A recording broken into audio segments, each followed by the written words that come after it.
And Montgomery County school system has been the golden idol of the county for more than 50 years. So as long as 3 or 4 high schools were highly ranked nationwide, most politicians bowed down before the altar on Hungerford Road. Now, however, with recent reports of the continued achievement gap in the schools, particularly, as we all know, in the eastern part of the county, Councilmember Natalie Fanny Gonzalez is demanding answers as to why there has been so little improvement. Nancy, how can the hierarchy at MCPS can justify things when only 32% of the students can read and write at grade level? Well, I'm not sure where that particular statistic comes from, Casey, but well, I will say I think they're still recovering from the lack of consistent schooling during COVID. And they're going to be digging out of that hole for some time. And it's not throwing money at the issue that solves the problem. It is time and effort. I mean, I don't blame Natalie for being ticked off, but remember also her district has a lot of turnover in it. A lot of apartment buildings there, a lot of families moving from place to place, a certain amount of transition there, almost more so than most places in Montgomery County. So no doubt that's affecting her perception and her people's experience. But overall, it's going to be a problem for school systems everywhere for a long time, I think. Well, I mean, we've been talking about, this show has been on the air for almost 35 years, and I've been on the show for 20. We've talked about the Montgomery County school system for a long time and the achievement gap. It hasn't improved. In the 20 years that I've been on the show, it hasn't improved at all. Even during Jerry Wee's time as superintendent of schools, it really didn't move the needle. So, Mark, you had 2 children matriculate through the public school system. Is it lack of money or lack of will to educate? Well, I'm not sure either is the answer. My recollection as a parent, and we were fortunate enough to send our kids to the, one of the W schools that shows up well in the rankings.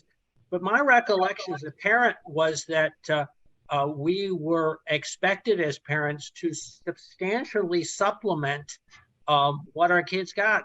There's a cottage industry of tutors and support in Bethesda that parents send their parents are also very active in providing support and complementing the education for homework.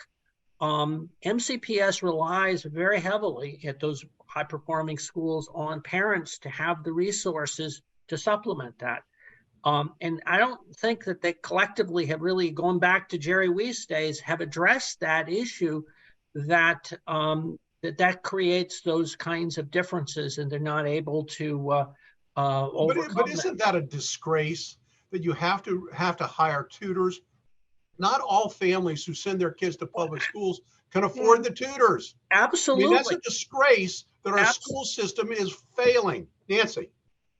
Well, I had 2 kids graduate from Montgomery County Public Schools, and we didn't hire tutors. So I don't think that's a fair assessment. But I do think that probably continues to be a wealth disparity in Montgomery County that affects the children's experiences in the community and at home. And I'm sure that plays a role in all of that. And that is not something MCPS can address. I'll say, I do miss Jerry. He was the best salesperson ever for Montgomery County schools. And his message was clear. We don't hear that anymore. And I think that's unfortunate. I know the Board of Ed does their best, and so does the current superintendent. But their issues have changed. Life has gotten more complicated for these children and for the school system and for expectations.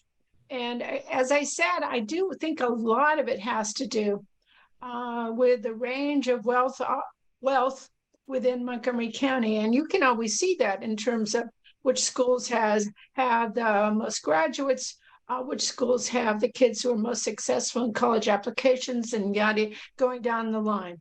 And the shift of East and West hasn't changed. And that continues to be a problem. I mean, it's been the same. So you would think that in 20 years, they might be able to come up with some programs to address that difference. I mean, I'm just, I'm floored by the lack of ingenuity in the school system. Nancy, Mark, you have the last word. I was going to say, Nancy, you may not have hired tutors, but I'll bet you were very involved with homework and providing supplement. And that may well be something MCPS needs to take a look at, is its reliance on homework as a reinforcement tool for kids, that's going to helps create this unfortunate gap that exists. Well, I mean, let's face it, in the eastern part of the county, there's a large Hispanic population, and there's a large population of people where English is a second language. And parents helping their children pass through the education system is difficult for the parents as well as the child. I mean, there's got to be something done to improve this the achievement gap. We can't tolerate what's going on right now. I see you nodding in agreement, so I'll say I'm going to have the last word.